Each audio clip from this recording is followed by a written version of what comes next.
Bun găsit tuturor! Zâmbete din pântecele mamei. A vorbi despre avort înseamnă a ne referi, potrivit moralei ortodoxe, la cel mai mare păcat pe care îl poate săvârși omul. La începutul creștinismului, 3 mari păcate erau considerate mari: apostazia, uciderea și desfrânarea. Avortul se pare a fi sinteza tuturora la oaltă și încă ceva mai mult. Multe tinere, multe mame aleg să-și rănească trupul, dar mai ales sufletul, ajungând să practice astfel de lucruri, uneori cu bună știință. Cât de mult este rănit sufletul, cât de mult este rănit trupul, o să aflăm în emisiunea de astăzi, împreună cu invitații mei. În acest sens, l-am invitat pe domnul doctor Ionel Cioată, medic primar obstetrică-ginecologie de la Timișoara. Bun venit, domnule doctor, la noi și vă mulțumim pentru efort. Și de asemenea pe părintele Nicolae Pușcaș de la parohia Buna Vestire Belu din București. Bine ați revenit, sărutăm dreapta, părinte. Mulțumim mult pentru invitație.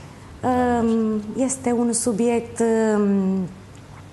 greu, dacă pot să spun greu, sensibil, însă doresc să ne asumăm această responsabilitate cu mâna pe inimă, atât eu, cât și dumneavoastră ca doctor. Cu siguranță o să vadă publicul și de ce, și cât și dumneavoastră ca și reprezentant al bisericii astăzi aici.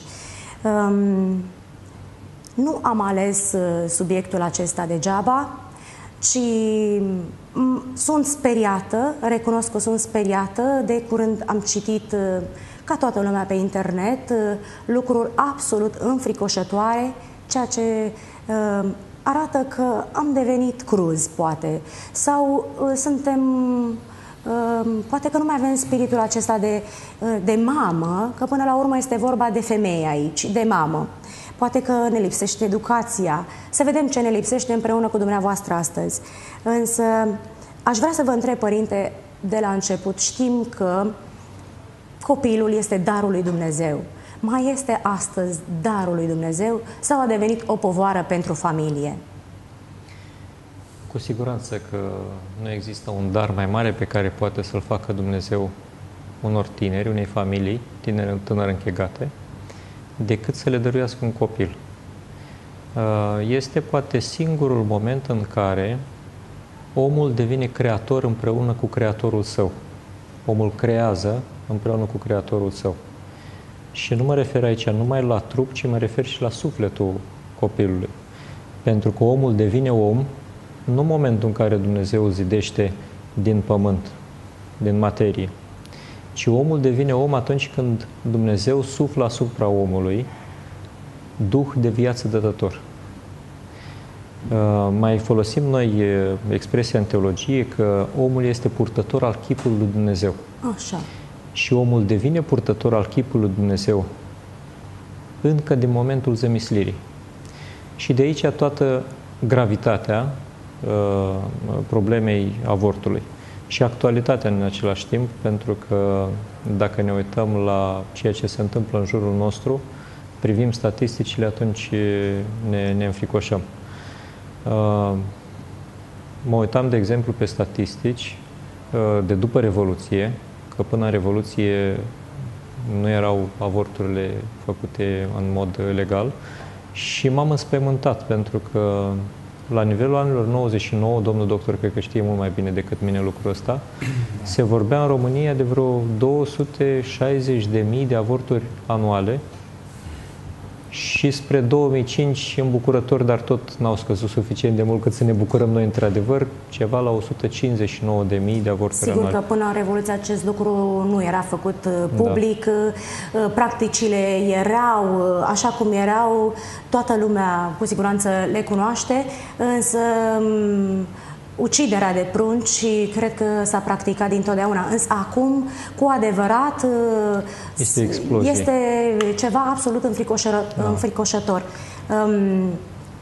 Am spus dar al lui Dumnezeu și când spun dar, Cuvântul dar în sine, eu cred că trebuie să aducă bucurie.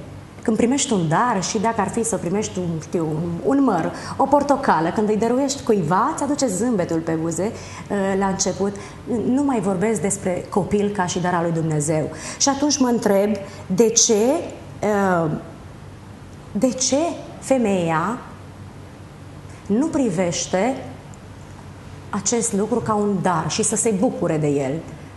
Ce credeți că dărâmă acest copil în familia respectivă? Motivul este direcția în care merge omul societății noastre, și anume centrarea pe propria sa persoană, pe egoism. Este egoism. Și egoismul începe să se manifeste față de toți cei din jur, chiar și în familie coboară egoismul, și observăm egoismul părintelui față de copil sau a soților între ei, sau a copilului față de părinte. Cred că aici ar trebui să lucrăm mai mult. Iar egoismul se înlătură prin dragoste. Exact ceea ce spune Sfântul Apostol și Evanghelist Ioan, că este Dumnezeu. Dragoste, iubirea. Dumnezeu este iubire, spune Sfântul Apostol și Evanghelist Ioan. Și atunci, probabil că ar trebui să contracarăm efectul acesta fenomenul acesta al multitudinii avorturilor prin dragostea pe care trebuie să o nutrească omul unul față de altul și mai ales față de darul pe care îl primește de la Dumnezeu, care este copilul. Așa este. Poate că se gândesc mai mult la, carieră.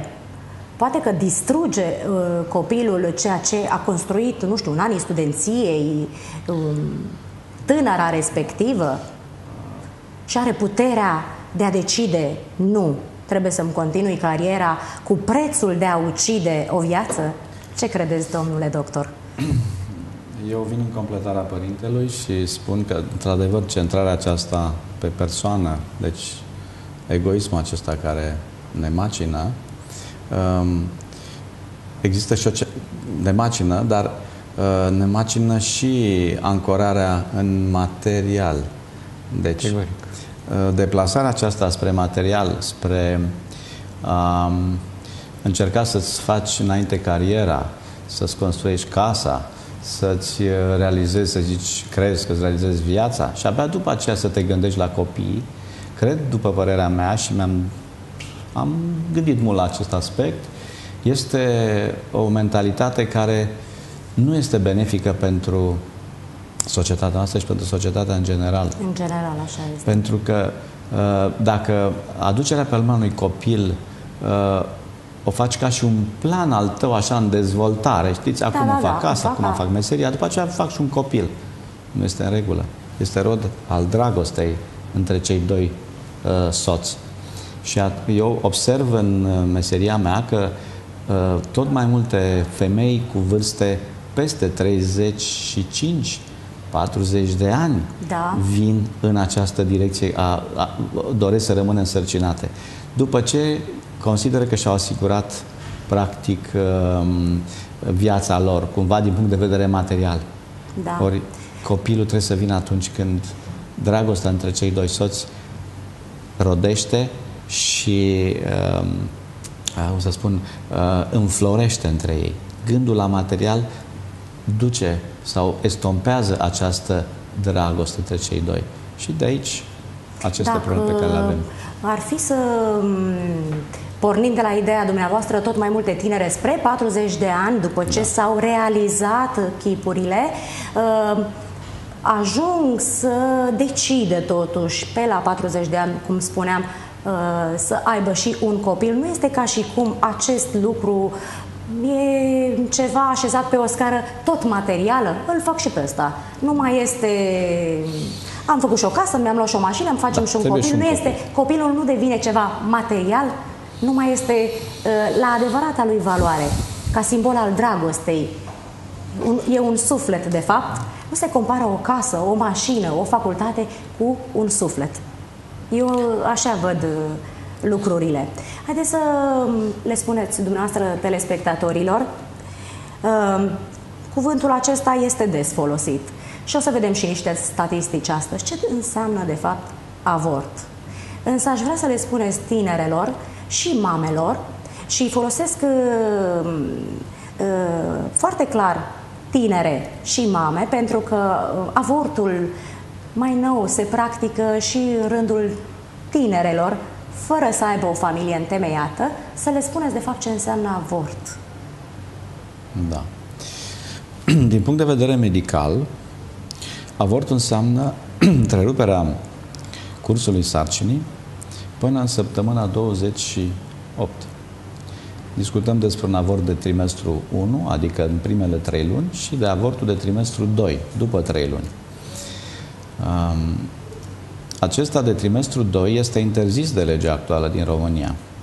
Deci legea actuală din România, după Revoluție, s-a abrogat decretul acela privind întreruperea sarcinii pe vremea Ceaușescu din 1966 și avortul a devenit permisiv, legal, până la vârsta de 14 săptămâni. După această vârstă, el poate fi efectuat doar terapeutic, ca să spunem așa, în situații deosebite, boli ale mamei, boli ale fătului. De fapt, este o micronaștere. Pentru aceasta trebuie să prezinți niște documente. Pentru prima parte, pentru primele 3 luni, nu ai nevoie de niciun fel de document. Mergi cu buletinul într-un cabinet la colțul străzii și întrerupi sarcina. Ce pot să spun eu ca și fost practicant al acestei, să zicem, meserii, adică ginecolog care făceam avorturi, pot să vă spun că este un lucru îngrozitor. Acum, fiind de cealaltă parte a baricadei, dar o să discutăm despre asta puțin mai târziu. Așa. Fetele tinere trebuie să știe că trupul lor, în momentul în care medicul ginecolog practică această întrerupere, este într-o suferință fantastică. Gândiți-vă ca în timpul manevrelor de chiuretaj, dacă este o sarcină de 11, 12, 13 sau 14 săptămâni, fătul este complet format. Are cap, are mâini, are picioare, are trunchi, are tot. Practic, el este scos în bucăți. El este extras bucățică cu bucățică. Tu, ca ginecolog, contabilizezi acele bucăți, pentru că altfel, dacă rămân ceva fragmente în interiorul uterului femeii respective, poate să facă o complicație, sângerare sau infecțioasă. Da, da, da. Și, de regulă, după o astfel de manevră, dacă sarcina este mai mare, ai nevoie de o dilatare a canalului cervical, care ulterior poate să lase niște urmări foarte neplăcute pentru pacienta respectivă. Adică sarcinile ulterioare pot fi duse cu dificultate, întrucât canalul cervical, colul, nu mai este atât de continent și femeia poate să piardă următoarele sarcini. De aceea spun și am spus și voi spune mereu că dacă nu-ți dorești o sarcină, la înțelegere cu soțul, ok, există metode prin care poți să nu aduci pe lume un copil. Nu discutăm despre contracepție și alte lucruri, vorbesc despre contactul întrerupt sau abstinența. Dar în momentul în care ai rămas însărcinată, dacă e o astfel de decizie, trebuie să știi că viața ta din acel moment s-a schimbat radical. Pentru că cel mai banal, așa zis banal avort, la 5 săptămâni, la 6 săptămâni, poate lăsa niște urmări pe viață. Pacienta respectivă poate suferi complicații inflamatorii, infecțioase, hemoragice, poate să ajungă la intervenții chirurgicale, poate să se aleagă cu o sterilitate definitivă. Vorbim aici de trup. De trup. Momentan. De trup. Așa. De trup. Iar în ceea ce privește sufletul, cum spunea părintele aici, că chipul este practic din momentul când Părintele Ceresc a suflat Duh Sfânt. Nu? Ei, din acel moment este viață, este scânteie divine, este cel mai bun și mai frumos pe lumea aceasta. Din păcate, tinerile care ajung în astfel de situație privesc extrem de îngust, ca printr-o fantă, doar vor să rezolve situația. Da. Nu se gândesc la urmări fizice, ce discutam, dar cu atât mai puțin la cele sufletești. Vin cu un scop. Exact.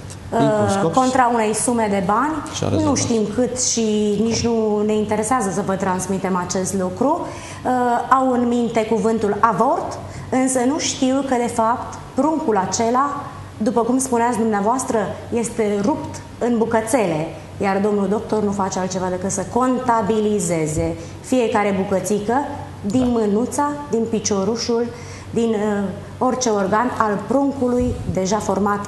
Am văzut ce înseamnă din punct de vedere medical, este cutremurător. Este absolut cutremurător. Dacă numai mintea, dacă merge acolo, dar dumneavoastră care ați văzut aceste lucruri și ați practicat aceste lucruri. Aș vrea să vă întreb pe dumneavoastră, părinte, după cum spunea domnul doctor, întrerupere, însă, și spunea și de nu știu câte săptămâni și nici nu-mi doresc să țin minte, ca o paranteză. Mai bine. Ce credeți că a hotărât Dumnezeu cu un prunc înainte de a vedea el lumina zilei? Păi, în atoștiința sa, Dumnezeu probabil că alege cel mai potrivit moment în care poate să ofere darul acesta tinerilor părinți. Și cu siguranță că părinții, indiferent după ce raționament s-ar conduce, și atunci când este vorba de prevenirea unei sarcini și atunci când este vorba de întreruperea unei sarcini, nu fac nimic altceva decât să se împotrivească voinței lui Dumnezeu. Așa este. Însă ceea ce nu-și dau ei seama, de fapt, este că nu împotriva lui Dumnezeu luptă, da, ci luptă împotriva propriei sale mântuiri. Așa este. Pentru că mântuirea femeii vine prin naștere de prunci. Da. Ne spune clar Sfânta Scriptură. Da. Femeia se va mântui prin naștere de prunci. Calea bărbatului este alta, sudoarea frunții, pentru câștigarea pâinii. Calea femeii însă este naștere de prunci. N-ar trebui totuși să facem separația asta, pentru că și femeia și bărbatul constituie o singură unitate prin cununie înaintea lui Dumnezeu. Da. Deci responsabilitatea este la fel de mare și a bărbatului, care ia parte la această decizie, ca și a femeii. Cu atât mai gravă este situația de care și amintea domnul doctor tangențial, în care cei doi nici măcar nu sunt căsătoriți. Da. Și atunci tânăra consideră că scapă într-un fel de această neplăcere, între ghilimele, ajungând la avort. Însă trebuie să știe și ea și cel cu care l-a conceput că nu fac nimic altceva decât o omucidere. Omoară un om. Pentru că trupul și sufletul sunt prezente împreună din momentul zămislirii. Atunci pune și Dumnezeu degetul și creează împreună cu tinerii. Din acel moment în care ia ființă trupul împreună cu sufletul, vorbim deja de o ființă umană. Bun. De ce? Și dacă vorbim de o ființă umană, imaginați-vă cum ar fi să-i spui unei mame sau unui tată: ia și-ți omoară copilul tău de 15 ani, de 18 ani. Da. O să spui: nu ești sănătos la cap. Cum pot să fac eu așa ceva? Nu pot. Cum pot eu, care îmi iubesc copilul, care l-am crescut până la vârsta asta, să-l omor? Acum, el se poate totuși apăra. Da, păi un copil care nu se poate apăra, așa cum vorbim de A spus părintele și dumneavoastră despre statisticile care erau. Eu am citit o statistică, adică cred că am văzut-o pe Trinitas, la o domnișoară care a fost într-o emisiune aici. Spunea că din 1967 până în 2010, cred, au fost contabilizate aproximativ 20 de milioane de avorturi. Gândiți-vă, 20 de milioane de suflete ale poporului acesta care s-au dus, care nu au ajuns unde trebuie, pe care părinții, le-au refuzat. Și ca o continuare ce spunea părintele, că omucidere vis-a-vis de deci de avort, pot să vă spun o întâmplare din viața mea, ca să vedeți cum a rânduit Dumnezeu, și o să fac conexiunea cu statistica dinainte. Vă rog. Eu sunt al doilea copil din familie și la momentul când mama mea, Dumnezeu să o odihnească, a rămas însărcinată cu mine, părinții aveau o situație dificilă materială, erau tineri, era fratele meu mai mare, cu 3 ani, și s-au dus la Târgu Jiu, sunt din zona de acolo, de la, lângă Tismana, de la Părintele Nicodim, Da. pentru ca mama să-și facă întreruperea de sarcină, vă dați seama? Avea 20 de săptămâni sau 21 de săptămâni, deci cam 4 luni. Medicul obstetrician era o doamnă și bunul Dumnezeu să rânduie cei mai buni pentru ea. Da. Ea a spus, asta mama mea mi-a spus și pe aceea și tatăl meu: fată dragă, ești tânără, de ce vrei să omori copilul ăsta? Poți să mori și tu. Lasă copilul ăsta și o să vezi ce bucurie o să-ți aducă. Și acel copil sunt eu. Așa este.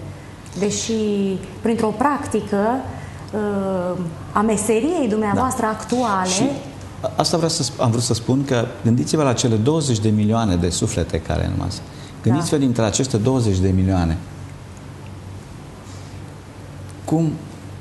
câte suflete puteau fi în meserii diferite, încă o Românie. Încă o Românie. Deci este incredibil. Da. Incredibil. Am să vă citesc, chiar mi-am scos câteva idei. România spune că ocupă locul al 2-lea pe plan european în ceea ce privește rata avortului, potrivit datelor Organizației Mondiale a Sănătății. Totodată, țara noastră se află pe poziția 6 la nivel global, cu un număr total al avorturilor de aproximativ 128.000 pe an. În România se fac 400 de avorturi zilnic, cel puțin zilnic. Mie mi se pare destul de mică cifra asta, pe lângă... Poate că nu este... E mică. E mică. Poate că e un pic așa, ca să... ascunsă, așa o simt. Este o cifră luată de la casele de sănătate, unde cabinetele nu sunt obligate ca să raporteze, înțelegeți, numărul de avorturi. Exista la un moment dat, acum nu cred că mai există această dispoziție, pentru că cifra este atât de mică când vă imaginați. Foarte multe avorturi se fac fără a fi înregistrate. Vă spun. Știți ce mă cutremură la fel de tare, după cum mă cutremură cuvântul avort? Ceea ce scrie mai departe, pentru care statul cheltuiește anual peste 5 milioane de euro și se raportează această cifră la cele 400 pe zi. Peste 5 milioane de euro bani plătiți din asigurările cetățenilor creștini anti-avort. Da, pentru că în cadrul spitalelor de stat există un departament, cabinete, în care sunt plătiți medici, asistente, instrumentar, în care pacienta respectivă, contra unei sume modice, merge și își întrerupe sarcina. Acolo sunt banii aceștia. Da. Și ne plângem câteodată că suntem săraci, că spitalele nu au, că parcă banii ăștia, dacă am stat bine să ne gândim așa, dacă i-am trimite către altceva, nu... Da. Din păcate a spus da. Ar trebui să-i trimitem. Și ați oftat. Ca și medic. Ca și medic, da. Așa. Părinte, ce credeți că reprezintă trupul mamei în sine, sânul mamei? Dacă o mamă a fost în stare să-L cuprindă pe sine, în sine, pe Hristos, pe Dumnezeu cel nemărginit, Cuvântul lui Dumnezeu, Fiul lui Dumnezeu, a doua persoană a Sfintei Treimi, înseamnă că, chiar dacă vorbim noi acum de sute de mii de avorturi anuale, la fel de grav ar fi dacă ar fi un singur copil avortat pe an. Așa este. Vedeți cât scandal se face când se produce un omor, când are loc un omor. Da. Un omor violent sau neviolent sau un accident de mașină chiar. Atâta gălăgie aprese în jurul acelui caz, care ne revoltă pe toți. Și nu ne revoltă atâtea cazuri de omoruri a unor ființe care nu se pot apăra în niciun fel. Ce reprezintă trupul apăra în niciun fel. Dar trupul acela nu este oare cel mai sigur loc pentru copil? Eu aș spune, au spus alții înaintea noastră, că Trupul mamei este Biserica lui Hristos. Dumneavoastră ca și doctor, ca și... Este ceea ce e mai frumos și mai... Pentru că Sfânta Fecioară, când... O să vă întreb de ce ați ajuns acolo, și la concluzia aceasta, totuși. Am ajuns la această concluzie pentru că meseria aceasta și școala pe care am făcut-o m-a educat într-un anumit fel. Am învățat tehnicile chirurgicale, am învățat tehnica avortului, toate celelalte ce trebuie să înveți pentru această specialitate. Exact. Am și practicat-o mulți ani. Deci mâinile mele au fost și sunt pătate cu sângele pe care și eu l-am scurs și o spun în direct aici. Așa este. Numai că ceva în mine s-a întâmplat în anul 2000. Deci din anul 2000, practic, 2000, nu mai faceți întreruperi de sarcină. Nu. Era un zbucium, era o luptă a sufletului meu, partea cea bună cu partea cea rea. Lumina cu întunericul se luptau în mine, mulți ani s-au luptat în mine. Și în anul 2000 am povestit-o de multe ori, dar poate că vine să vă spun și aici, pe post. Am fost la catedrală pentru să mă spovedesc împreună cu soția mea, care era însărcinată. Așa. Era de serviciu acolo un preot care sigur nu mă cunoștea. Nu aveam pe vremea aceea un duhovnic stabil la care să mergem, cum ar fi bine să se întâmple și ar fi bine să aibă fiecare om din țara noastră. Părintele respectiv m-a ascultat spovedania și la sfârșit mi-a spus: îmi pare rău, dar nu puteți să vă împărtășiți conform canonului. Trebuie să faceți. Mi-a explicat ce trebuie să fac. Da. Am ieșit afară și părintele după aceea a poftit pe toți ceilalți care spovedise pentru împărtășanie. Și soția mea a zis: hai să mergem înăuntru. Și am spus: eu nu pot să mă împărtășesc pentru că părintele m-a oprit. Atunci, normal, atunci a fost practic picătura care a umplut paharul. Ea s-a prăbușit, a început să plângă, eu de asemenea. Și la momentul acela am realizat că în mine, cele două părți care se luptau, la un moment dat lumina a rupt zăgazurile și a început să lumineze, de fapt, să dea la o parte întunericul care era în mine. Și am zis: stop, de astăzi mâna mea nu se va mai păta și voi zice stop avortului. Știți ce vreau să vă întreb? A spus: am fost să mă spovedesc.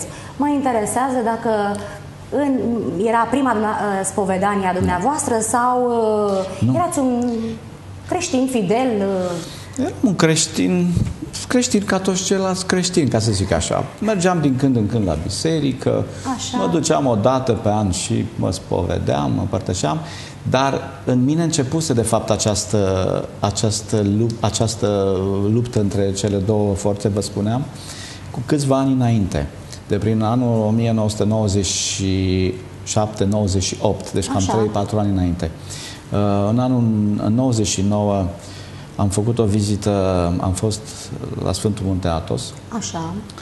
Și acolo ați fost poate părinte, trăia vrednicul de pămânie, Părintele Petroniu, starețul mănăstirii, un om extraordinar și am avut o discuție cu dânsul, domnia sa.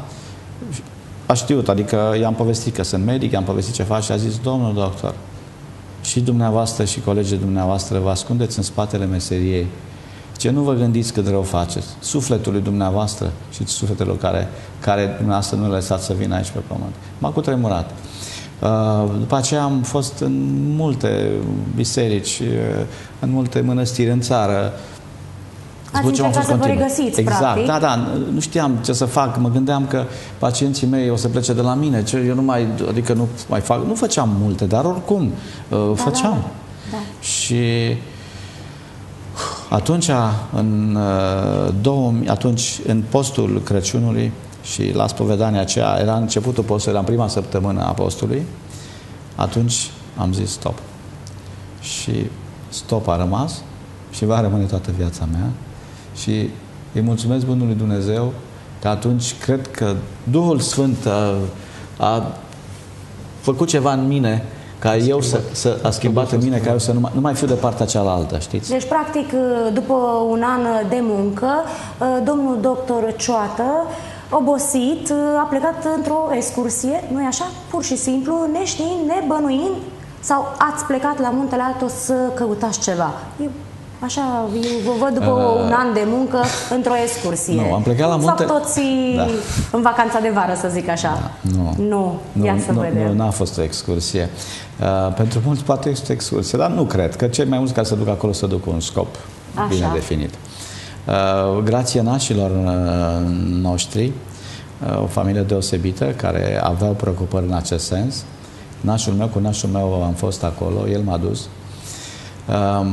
Și de fapt mă duceam să caut ceea ce era în mine de fapt, dar nu recunoșteam. Acolo am găsit pacea, am găsit liniște, am găsit tot ce e mai frumos și de fapt viața în Hristos. V-am spus, am discutat cu mulți părinți acolo, inclusiv cu părintele Gustavițu Petroniu, și am venit schimbat de acolo.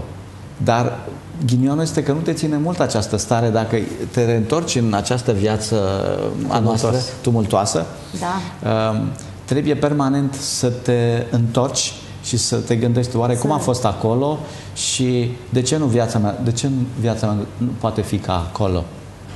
Cum trăiam acolo, mă duceam la slujbă noaptea de la ora 3 până dimineața la ora 8, cum gândeam, meditam, mă rugam, deci de ce nu? Și atunci au fost acumulări, care în 2000, atunci, cum spuneam, la acel moment, atunci lumina a rupt gazul întunericului. Nașterii Domnului. Exact. Exact. Dar? Nașterii, dar. A fost un dar. Și știu asta. Iar darul acela, vă spun, a continuat și continuă și va continua toată viața mea. Pentru că știu că Bunul Dumnezeu,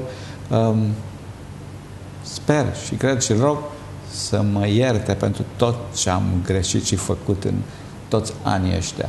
Aveți cu ochiul liber, se vede, eu ca o persoană din afara vieții dumneavoastră, se vede cu ochiul liber niște trimiteri în viața dumneavoastră încă de la mama adusă medic, ginecolog, în postul nașterii Domnului.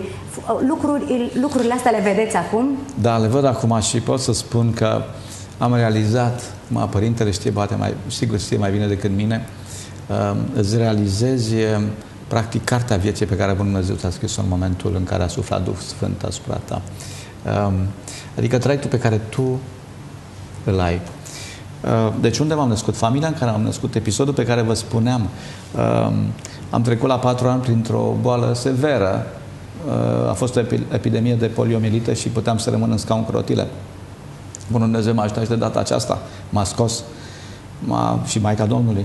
Pentru că aveați o misiune. Aveam o misiune, da. Am făcut liceu, n-am vrut să fac medicină, voiam să fac chimie. Fratele meu, fiind mai mare, el a intrat primul la medicină, era cu 3 ani mai mare decât mine, acum este chirurg cardiovascular la Timișoara, un om deosebit. Și practic am vrut să fac chimie și un pic la concurență cu el, cumva Bunul Dumnezeu m-a împins în această direcție. Până am zis, nu mai fac chimie. Am dat examenul de medicină la facultate în Timișoara, am intrat în primul an, am terminat facultatea și tot așa, vă spun, mâinile Maicii Domnului și a Bunului Dumnezeu a fost lângă mine permanent, l-am simțit. Acum știu asta. Acum le vedeți, acum le văd. Atunci nu le vedeam, sigur, eram un tânăr, dar ziceam, așa trebuie să fie, știți cum e în viață. Zici, nu, așa este. Ei, am terminat facultatea, prin faptul că am avut rezultate bune la învățătură, am fost oprit ca și absolvent, ca și cadru universitar, stagiar la disciplina de obstetrică, dar eu voiam să fac chirurgie. A fost, iarăși, eu mă pregăteam pentru chirurgie, dar m-am prins în această direcție, obstetrice, ginecologie. Și am ajuns să fiu obstetrician ginecolog. După care, în anul 1988, înainte de a termina specialitatea, m-am apucat de ecografie. Am adus în Timișoara și în zona de vest a României această investigație ultrasonică, grație prietenului și îi mulțumesc pe această care, profesorului Stamatian de la Cluj. Am fost primul care am adus această tehnică în Timișoara, pe care am 26 de ani de când o practic și am mulți discipoli pe care i-am crescut în acest sens. Ei, această investigație a făcut în mine, cred, sunt convins de asta, să spun stop. Pentru că prin ecografie ești atât de aproape de copil. Se vede embrionul, se vede fătul, se vede imaginea vizuală exact. Este mult mai puternică. Este puternică, iar impactul este teribil. Și impactul este teribil și asupra medicului, dar teribil și asupra mamei, a viitoarei mame. Pentru că foarte multe paciente, și nu vă spun după episodul acela cu decizia mea, au venit peste mine ispitele. Adică paciente care să mă roage, paciente vechi, rude, cunoștințe, prieteni, care, uite, am o sarcină, aș vrea să... Am spus, nu, eu nu mai fac, mâinile mele nu mai fac ce au făcut până acum. Și multe dintre ele le puneam la ecograf, le vedeam și le arătam. Uitați-vă. Asta voiam să vă întreb. Astăzi, dacă s-ar practica acest lucru înainte de să-i arăți tinerei, să-i arăți mamei, uite-ți copilul. Se practică pentru că această tehnică a intrat în uzanța profesiei noastre. Practic, această meserie nu prea se mai poate face se poate face în absența examinării ecografice a sarcinii. Da. Ea te ajută mult în datare, mă rog, tot ce înseamnă evoluția sarcinii. Și se face. Problema este dacă medicul respectiv, care este la capătul sondei de explorare, vrea să schimbe decizia, nu să schimbe, să influențeze, că nu poți schimba. Pentru că decizia este personală a fiecăruia. Deja, dacă ajungi acolo... Dacă îi spune, Doamne, da, sunteți tânără, dar nu aveți copii, lăsați că Bunul Dumnezeu va rândui pentru copilul acesta. Adică dacă face niște avansuri în direcția în care să o îndepărteze de la gândul acesta, pentru că nu toate vin cu gândul 100% că gata, trebuie să... Nu, sunt îndoite. Ele caută un sprijin în medic, în loc să meargă la duhovnic. Medicul este practic un duhovnic al trupului, dar în același timp poate fi și al sufletului. Ajung la preot, dar după ce au făcut. Ajung după asta... Știți? Și atunci dacă ai acest filon, această bunătate în tine, vrei să scoți acest lucru din tine și să-i spui, hai, gândește-te, uite, hai să mai vorbim, uite, găsim soluții, stai să vedem care e de fapt și să-ți iei timp să stai de vorbă cu ea, pentru că vă spun, în cadrul consultației obstetricale ginecologice, pacientul vine în primul rând pentru dialog. E fapt o spovedanie, îți povestește spune despre suferința ei, despre asta. Trebuie să-ți iei timp și împreună cu ea să lupți pentru viață. Vine cu inima strânsă, cu siguranță, vine speriată, vine a nimănui, vine singură, vine poate alungată de soț. Nu-i așa, părinte? Cu siguranță, spuneați, la dumneavoastră ajung după. Și primul lucru pe care îl fac tinerele, mamele... Am observat la fetele sau la mamele care vor să ajungă la doctor pentru ca să facă un asemenea păcat, chiar evită orice discuție cu vreo persoană care ar putea să le sfătuiască să nu facă avortul, pentru că le este teamă ca nu cumva să fie... argumentul să-l încline balanța spre viața copilului. Și ăsta cred eu că este și motivul pentru care nu ajung la preot mai întâi. Da. Am avut și cazuri fericite, cu siguranță, ca și domnul doctor, când femeile s-au răzgândit. Și cu siguranță că decizia niciodată nu este luată 100%. Da. Poate doar în cazul fetelor foarte tinere care sunt atât de speriate încât ar face orice numai să scape de o așa zisă rușine, dacă pot să spun. Rușinea aceasta. În fața colegilor, în fața părinților, să nu cumva să afle părinții sau duhovnicul sau prietenii. Numai atunci, dar și atunci este vorba de o stare de aproape de inconștiență, adică cu siguranță o stare îndepărtată de Dumnezeu. Pentru că revin iarăși la ceea ce spuneam mai devreme, chipul lui Dumnezeu din om, prezența chipului lui Dumnezeu din om este concretizată prin însuși glasul rațiunii care există în fiecare om și care, în funcție de ecoul pe care îl regăsește în om, se formează și scara de valori din acel om. Ori, cu siguranță că nu poate să fie prezentă vocea lui Dumnezeu în mintea omului în acea clipă dacă el se gândește să o omoare.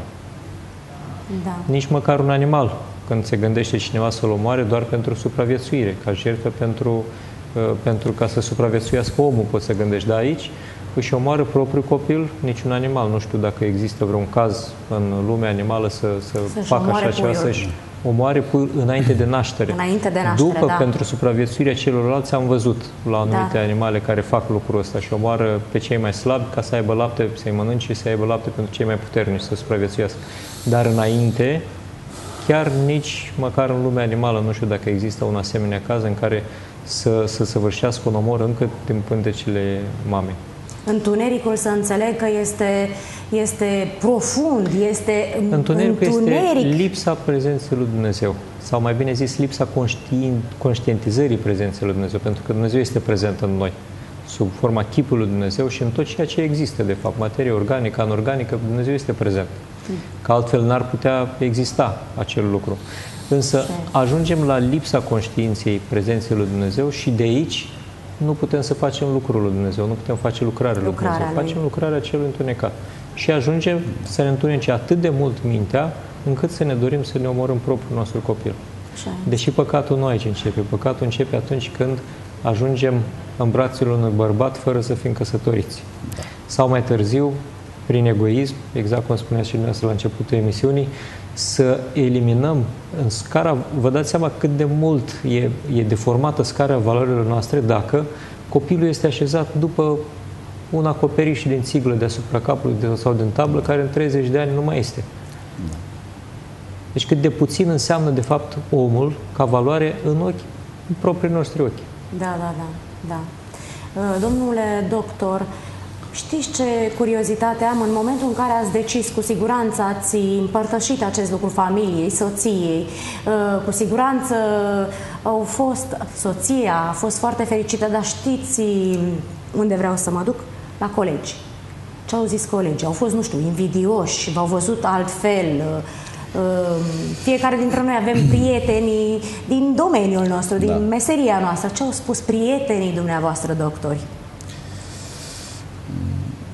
La început au crezut, sincer să fiu, că este o glumă pe care eu i anunțasem deja, eram la începutul anului următor, în 2001, și le-am spus celui care se ocupa de programele pentru cabinetul de avorturi să nu mă mai pun acolo, pentru că eu nu mai vreau să fac avorturi și nu mai fac. Încet au început să afle și ceilalți colegi. Sigur, mă priveau cu oarecare suspiciune. Probabil că nu mai vrea să facă la spital, dar face la cabinetul particular și așa mai departe. Dar eu am trecut peste aceste animozități, peste aceste gânduri. De fapt, nici nu mă interesa părerea lor sau ce cred ei despre mine. Și totuși erau niște ispite pentru dumneavoastră. V-am povestit discuțiile din spatele cortinei. Da, erau niște ispite. Am spus și pot să continui că aceste ispite au venit după aceea peste mine. Imediat au venit. În luna următoare, în anul următor. Erau cazuri care veneau peste mine din oameni pe care uneori spunem că nu putem să-i refuzăm. Da. Înțelegeți? Și când le-am spus, știți, eu nu mai fac. Nu se poate. Zic, nu mai fac. Dar nici pentru mine. Nu. Pentru că eu ce fac acum, fac pentru Hristos. Până acum n-am făcut pentru Hristos. Până acum am făcut pentru celălalt, pentru necuratul. Deci nu mai fac. Asta e decizia mea. Și vreau să dacă sunteți prieteni, dacă mi ești prieten, vreau să înțelegeți acest lucru pentru totdeauna. Nu mai fac asta. N-am vrut să fac caz de acest lucru, n-am ieșit în public, n-am scris în ziare, n-am ieșit la televiziune, nimic. Chiar lucrul acesta cumva a început să se împrăștie, pentru că pacientele la cabinet au început să afle, s-a aflat în oraș și încep din pacient în pacient. Exact, că nu mai face cheretaje. Da, cam așa. Și am zis, domnule, este o decizie a mea, a sufletului meu, a familiei mele. Vreau familia mea să trăiască în curăție. Eu să trăiesc în curăție de acum încolo. Și dacă exemplul meu este un exemplu bun, și eram convins că este un exemplu bun, să ne ajute Bunul Dumnezeu ca și alți colegi de-ai mei să facă acest pas. Și azi unul, mâine unul, la un moment dat lucrurile se pot schimba. Pentru că cu o floare nu se face primăvară. Deci trebuie să ne unim forțele în acest Să înțeleg sens. din ceea ce mărturisiți acum că totuși doctorii ca dumneavoastră nu sunt obligați să facă avorturi, nu? Prin meseria, prin jurământul pe care l-au explicați-ne dumneavoastră. Deci nu este o obligație. Nu, în jurământul lui Ipocrate nu scrie nicăieri că tu trebuie să faci întrerupere de sarcină. Nu scrie acest lucru.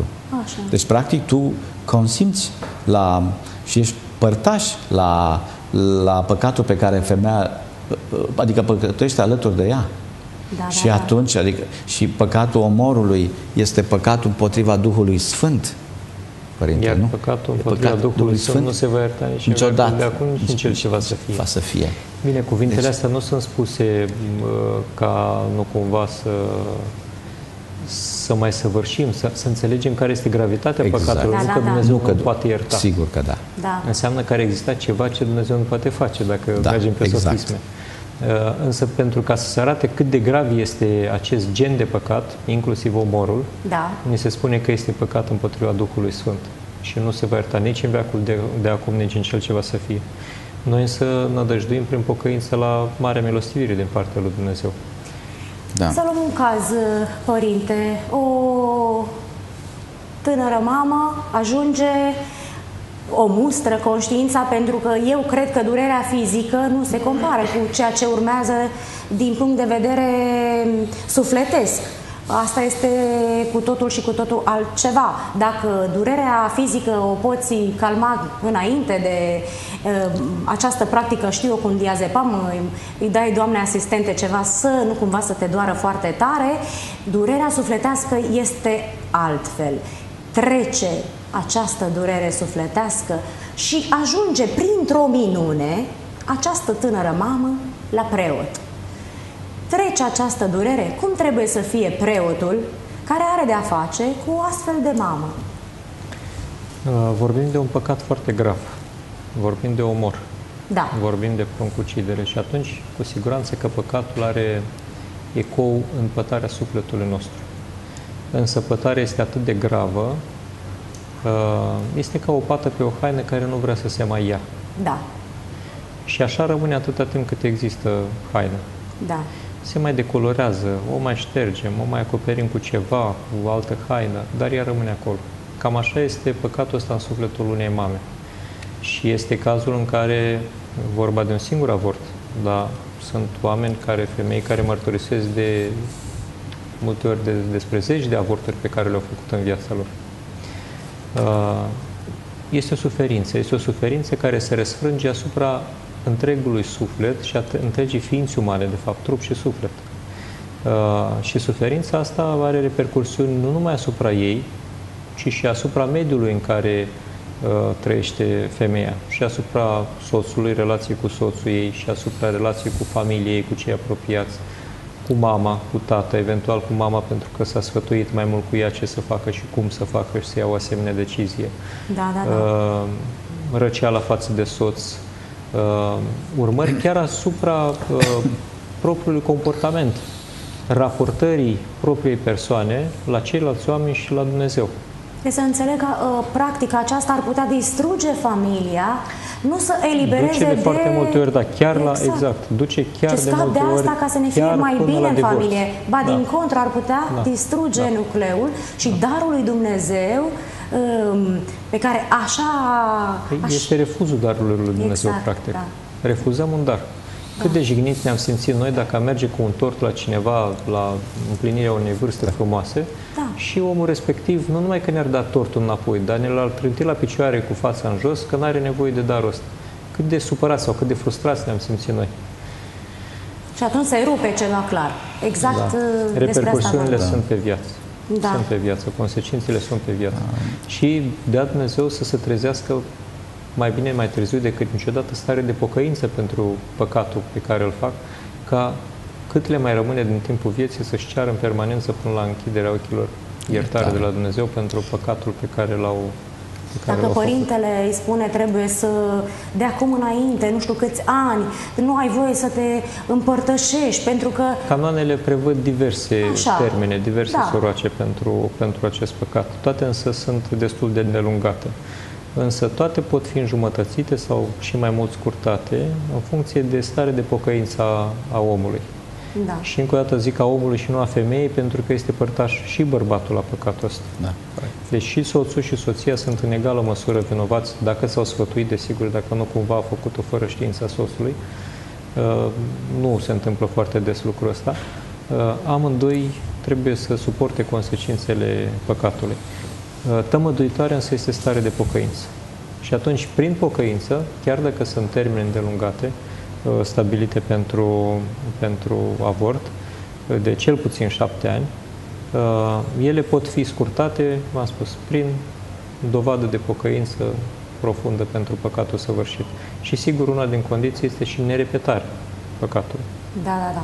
Dacă doctorul din dumneavoastră este doctorul trupului, ca să spun așa, preotul ar trebui să fie doctorul sufletului. Mă îndrept tot către dumneavoastră și v-aș întreba dacă fetele, mamele merg după ce se întâmplă, dar dacă ar exista în spital, și mă întreb dacă ar exista o consiliere psihologică înainte de a intra pe cabinetul, pe ușa medicului ginecolog, întâi trebuie să treci pe acolo. Da, există sau și există un preot acest în spital. lucru? Există și un preot în spitale, numai că mamele evită, tocmai vă spuneam, evită orice persoană, mai ales preotul, înainte de a ajunge la ușa medicului, pentru ca nu cumva să le facă să nu mai ajungă acolo. Aici cred că apelul nostru, cel puțin al meu, către colegii noștri medici și nu numai obstetricieni, ginecologi în general, și sunt convins că sunt mulți așa, foarte mulți. Noi nu suntem numai medici de trup, trebuie să fim în egală măsură și medici de suflet. Așa este. În virtutea preoției generale pe care fiecare creștin este chemat să o împlinească. Sigur. Da. Și atunci, dacă înțelegem acest lucru, când îți bate cineva la ușa cabinetului, nu te uiți câți bani o să câștigi pe urma acestui pacient, că făcându-i o întrerupere de sarcină, și vezi lucrarea Dumnezeu în acel om și spui omului cam aceste cuvinte pe care eu le spun de multe ori acum, de fapt de fiecare dată când am o astfel de situație sau ecografic zăresc să zicem, o deviație, o malformație care e compatibilă cu viața și care nu aduce foarte multe lucruri după aceea. Le spun, e darul lui Dumnezeu.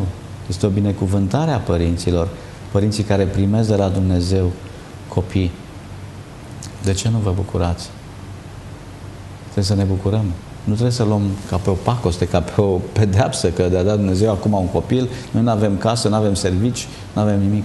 Și m-a pedepsit Și Dumnezeu. m-a pedepsit Dumnezeu. De cele mai multe ori, tocmai copiii, în situații grele, îi ajută pe părinți să treacă peste dificultățile momentelor.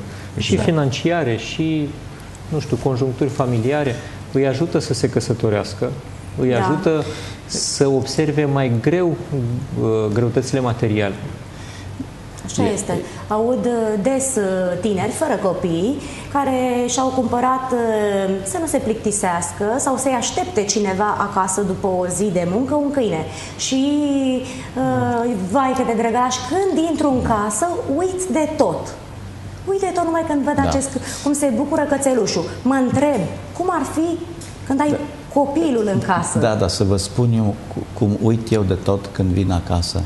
Știți, după o zi de muncă, de la 12 până la 8-9 seara, și nu ajung uneori seara când la rugăciunile fetelor mele, și bucuria enormă pe care o am când mă duc în camera lor și le văd dormind 10 ani și 13 ani. E sufletul acela de copil, ce mai pur acolo, nu-ți trebuie nimic altceva. Aia este împlinirea unui părinte. Da. Ok, dăruim dragoste și animalelor, și plantelor, și mediului, tuturor, dar copilul, acolo unde este chipul lui Dumnezeu, copilul este împlinirea familiei. E împlinirea familiei și vă mai spun încă un lucru din viața mea, pentru că am spus, nu e nimic de ascuns, Dumnezeu știe tot despre fiecare. Așa este. La ultima fetiță pe care o avem, eu am 4 copii, un băiat și 3 fete. Să vă trăiască. Da, sunt bogat, sunt împlinit din toate punctele de vedere, sunt fericit. Eu m-am opus să mai vină încă un copil în familie, pentru că am zis, mai 3 sunt destul, în sfârșit. De fapt, mă puneam darul lui Dumnezeu pe care vrea să mi-l facă. Da. A fost vreun an și jumătate, 2 ani așa, pentru că ultima fetiță avea 2 ani și 2 ani și timp de 2 ani tot am spus nu, nu, nu. Și după o vizită în Egipt la mănăstirea Sfântului Mina, am avut o discuție cu un părinte de acolo și a venit vorba. Soția a întrebat și a zis, nu vă opuneți să vină, lăsați copiii să vină la mine, nu vă opuneți să... Și ce pot să vă spun este că fetița care a venit, ca și cealaltă, ca și ceilalți, sunt dar de la Dumnezeu, ca și Ioana, ca și Adina, ca și Ratu. Cea mică o cheamă Casiana, Mina, după Sfântul Mina, da? A fost și este dar de la Dumnezeu și mi-am dat seama la ce mă puneam eu. Da. Seamănă cu mine și la fire și la trup. Și nu știți ce a pregătit ce pregătea Dumnezeu și pentru îmi spune ea. acum, tata, eu vreau să mă fac doctor ca și tine. Asta voiam să vă spun. Cu siguranță ați găsit răspunsul. Vedeți? Și atunci ne mai mirăm sau stăm și ne gândim, oare ce le dau de mâncare? Oare cu ce duc la școală? Nu. Aș vrea să continui și să spun că în această ecuație să zicem, a avortului, familia, rostul familiei este determinant. Da. Eu observ acest lucru. La un moment dat dădeam în cabinetul meu o carte despre modul cum părinții ar trebui să-și crească copilul în ortodoxie, în valorile ortodoxiei, scrisă de un părinte rus, o carte mai veche pe care am copiat-o și le dădeam așa în dar drag pacientelor mele. Și le spuneam, creșteți-vă copiii așa, pentru că ăștia vor fi niște copii adevărați, niște oameni adevărați și valorile pe care le sădiți acum vor rodi mai târziu și pe parcurs. Și pot să vă spun că de când am luat decizia de care vă povesteam, viața mea s-a schimbat radical în ceea ce înseamnă familia mea. Dragostea în familia mea, copii, o familie extraordinar, viața mea, relațiile mele, prietenii mei. Mi-am dat seama toți. că simțiți, pentru că și de dimineață, dați-mi voie să le spun telespectatorilor, și de dimineață ați fost ispitit, pentru că domnul doctor a plecat de la Timișoara în foarte, foarte de dimineață să ajungă astăzi la București, cu gândul să spună tuturora cât de grav și cât de înfricoșător este avortul, să ne sperie, dacă pot să mă exprim așa, și era să piardă avionul. Și a zis, ispita, dar tot am ajuns pentru că avionul a întârziat. Vă doresc, domnule doctor, să vă întoarceți cu bine, cu siguranță. Ați văzut misiunea, ați simțit misiunea dumneavoastră. Da. Vă doresc să vă simțiți în continuare misiunea dumneavoastră aici pe pământ. Vă mulțumesc foarte mult pentru prezență. Vă doresc drum bun. Mulțumesc. Să vă întoarceți acasă cu bine, sănătos. Mulțumesc. La familia dumneavoastră, la copilașii dumneavoastră, părinte, sărutăm dreapta. Vă mulțumesc foarte mult pentru prezență. Ne străduim cu toții să lucrăm, colaborăm cu Harul lui Dumnezeu. Căldura dumneavoastră, să știți că se simte și aici, se simte cu siguranță și în familiile de acasă. Dragii mei, deocamdată spre încheiere vă mai spun doar atât. Când glasul copilului va înceta pentru că l-ați omorât, va apărea un alt glas. El vă va aduce aminte necontenit de crima săvârșită. Simplu fapt că mai trăiești după aceea te va apăsa pentru totdeauna de neiertat. Până data viitoare, toate cele bune, la revedere!